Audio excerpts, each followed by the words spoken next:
Assalamualaikum warahmatullahi wabarakatuh. Saya atas nama Hormaniatul Aini, mahasiswa Stitnu Al-Mahsuni, Prodi Pendidikan Islam Anak Usia Dini semester 3, ingin menyampaikan materi yang berjudul Gizi dan Kesehatan Anak Usia Dini. Jadi, dalam materi saya ini terdapat 4 pembahasan materi yang nantinya saya akan bahas satu persatu. Saya masuk ke pembahasan yang pertama, yaitu pengertian gizi dan kesehatan anak usia dini.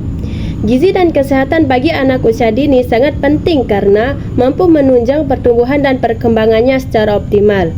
Gizi adalah zat pada makanan yang apabila dikonsumsi oleh seseorang dapat mendatangkan kesehatan. Sedangkan kesehatan adalah hal yang paling penting dan yang paling utama bagi masyarakat umumnya. Untuk mendapatkan kondisi ini, maka dibutuhkan asupan gizi yang cukup. Oleh karena itu, gizi dan kesehatan sangatlah berhubungan. Gizi dan kesehatan adalah salah satu faktor utama yang mempengaruhi perkembangan anak. Apabila kebutuhan kesehatan dan gizi anak tidak tercukupi, maka dapat mempengaruhi dan memperlambat pertumbuhannya. Anak usia dini adalah masa-masa yang paling rentan terhadap serangan penyakit, baik itu virus maupun bakteri. Oleh karena itu, anak membutuhkan asupan gizi yang cukup untuk tetap sehat dan berkembang secara optimal. Saya masuk ke pembahasan yang kedua, yaitu faktor-faktor yang mempengaruhi status gizi anak. Masalah gizi yang terjadi dapat menyebabkan dampak negatif pada anak, terutama tertundanya pencapaian motorik dan keterampilan anak, IQ yang rendah, cenderung berperilaku khusus, karakteristik sosialisasi yang kurang, dan lebih rentan terhadap penyakit menular. Berikut ini beberapa faktor yang paling dominan yang dapat mempengaruhi status gizi anak. Yang pertama yaitu riwayat pemberian makanan prelakteal. Pemberian makanan prelakteal adalah pemberian makanan pada bayi sebelum usia 6 bulan yang dapat berisiko pada tumbuh kembang anak kelak. Karena pada usia tersebut anak belum mampu mencerna makanan apapun kecuali ASI. Yang kedua yaitu pendidikan ibu. Tingkat pengetahuan ibu akan membantu daya serap informasi gizi yang nantinya akan berpengaruh terhadap proses pemilihan dan pemberian makanan bergizi pada anak usia dini. Yang ketiga yaitu penyakit infeksi yang diderita.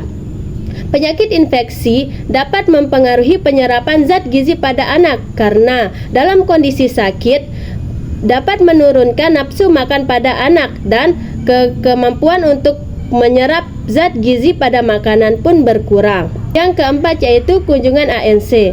Kunjungan ANC adalah kunjungan awal ke dokter atau bidan oleh ibu hamil untuk mendapatkan pelayanan antenatal seperti persiapan fisik dan mental ibu ketika hamil, melahirkan, masa nifas, dan pemberian ASI.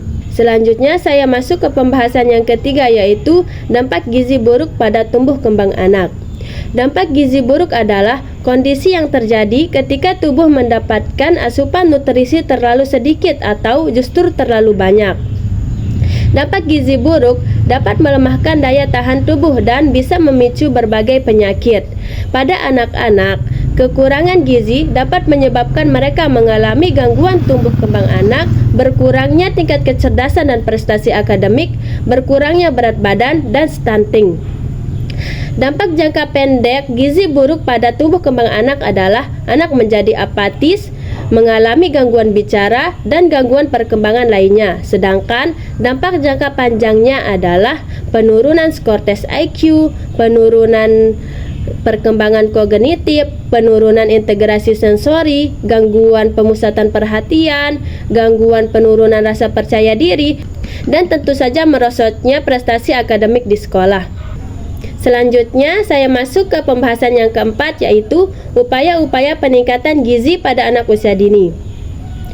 Di Indonesia, upaya peningkatan gizi pada perseorangan atau masyarakat dapat dilakukan melalui beberapa program antara lain 1. Perbaikan pola makan. Contohnya seperti membiasakan Membiasakan mengonsumsi 3-4 porsi sayur dan 2-3 porsi buah. Mengonsumsi aneka makanan pokok dan makanan tinggi protein dan karbohidrat. Terus selanjutnya pemantauan status gizi seperti rutin menimbang berat badan anak dan mengukur tinggi badan anak. Dan selanjutnya yaitu mengurangi makanan manis, asin, dan berlemak dan cukupi cairan tubuh. Upaya yang kedua yaitu pemantauan status gizi seperti rutin menimbang berat badan anak dan mengukur tinggi badan anak ke posyandu atau puskesmas setempat. Yang ketiga yaitu pemberian makanan tambahan. Dan yang keempat yaitu meningkatkan kesadaran gizi seimbang pada anak melalui program makan bersama. Itulah materi dari saya. Jadi kesimpulan yang bisa kita ambil dari materi tersebut adalah gizi dan kesehatan bagi anak usia dini sangatlah penting karena mampu menunjang pertumbuhan dan perkembangannya. Apabila kebutuhan kesehatan gizi anak tidak tercukupi, maka dapat mempengaruhi perkembangannya, baik itu fisik, motorik, pengetahuan, dan gangguan perkembangan yang lainnya. Sekian dari saya. Kurang lebihnya saya mohon maaf. Apabila ada kekeliruan dalam penyampaian, mohon tanggapan dan tambahannya di kolom komentar. Saya atas nama Hormaniatul Aini pamit undur diri. Sekian, assalamualaikum warahmatullahi wabarakatuh.